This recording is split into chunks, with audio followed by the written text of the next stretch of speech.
yang menganggap dia tidak layak datang di acara pertemuan penobatan orang terkaya.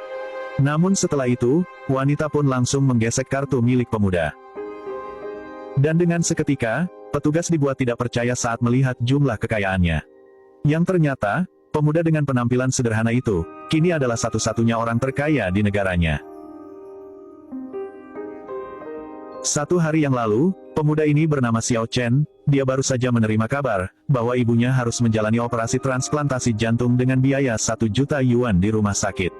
Dan sebagai seorang kurir biasa, Xiao Chen pun merasa kebingungan harus meminjam 1 juta pada siapa. Namun pada saat itu juga, Xiao Chen baru saja melihat seorang pengemis yang didorong oleh seorang wanita. Kemudian Xiao Chen segera menghampiri dan membantu pengemis tua. Dan setelah itu, pengemis langsung mengatakan, bahwa Xiao Chen mempunyai masa depan yang cerah, dan akan berada di puncak kejayaan. Itu tidak mungkin, saya hanya seorang kurir biasa, bahkan untuk biaya operasi ibu saya tidak mampu untuk membayarnya.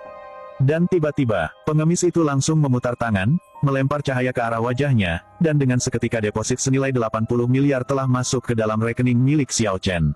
Aku telah meminjamkanmu 80 miliar, kamu harus membayarnya di masa depan. Namun Xiao Chen tidak percaya, dan menganggap pengemis itu hanya ingin menipunya. Xiao Chen, dengan siapa kamu berbicara? Dan ternyata, pengemis itu kini telah tiada di hadapannya. Dan tidak lama kemudian, seorang pria datang dan langsung mengajak wanita untuk menemaninya. Namun wanita itu menolak, sehingga memancing kemarahannya. Namun Xiao Chen juga tidak tinggal diam, dia pun langsung menyuruh pria untuk menjauhi wanita.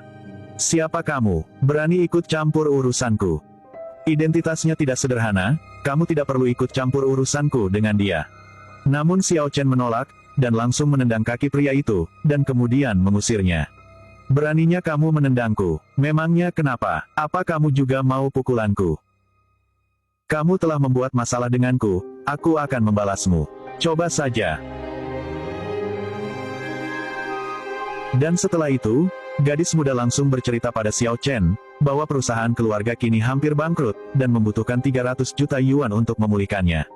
Dan setelah mendengar itu, sebagai seorang sahabat yang baik, Xiao Chen pun langsung berusaha menghiburnya, dan bercanda mentransfer sejumlah uang ke rekening gadis muda. Tapi tak disangka, uang itu benar-benar masuk, dan membuat wanita bingung dengan status Xiao Chen yang sebenarnya. Sedangkan Xiao Chen sendiri, dia tidak tahu bahwa uang itu benar-benar masuk ke rekening sahabatnya, dikarenakan layar handphonenya rusak akibat diinjak pria sebelumnya. Satu hari kemudian, gadis itu mengajak Xiao Chen menghadiri acara pertemuan penobatan orang terkaya di negaranya. Dan tiba-tiba, pria itu datang dan langsung menghina mereka. Bahkan pria itu juga membawa data identitas Xiao Chen sebagai kurir untuk mempermalukannya.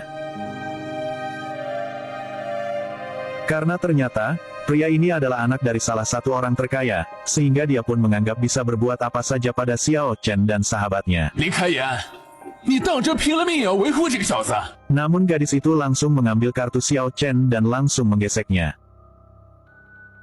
Karena ternyata, untuk masuk ke dalam acara orang terkaya, mereka harus memiliki kekayaan minimal 10 juta sebagai syarat verifikasi masuknya. Dan setelah melihat jumlah saldo milik Xiao Chen, petugas pun dibuat terkejut dengan jumlah kekayaannya, yang lebih dari 70 miliar yuan nilainya. Sementara, Xiao Chen sendiri sampai saat ini belum mengetahui, bahwa uang yang ditransfer pengemis tua sebelumnya benar-benar nyata. Sedangkan sahabatnya, dia hanya menganggap Xiao Chen sedang berpura-pura dan merendahkan diri saja. Dan setelah itu, petugas pun langsung mengantar masuk Xiao Chen dan sahabatnya lewat jalur VIP yang tidak bisa dilewati oleh pria yang tadi telah menghinanya. Sementara dia sendiri masih tidak percaya.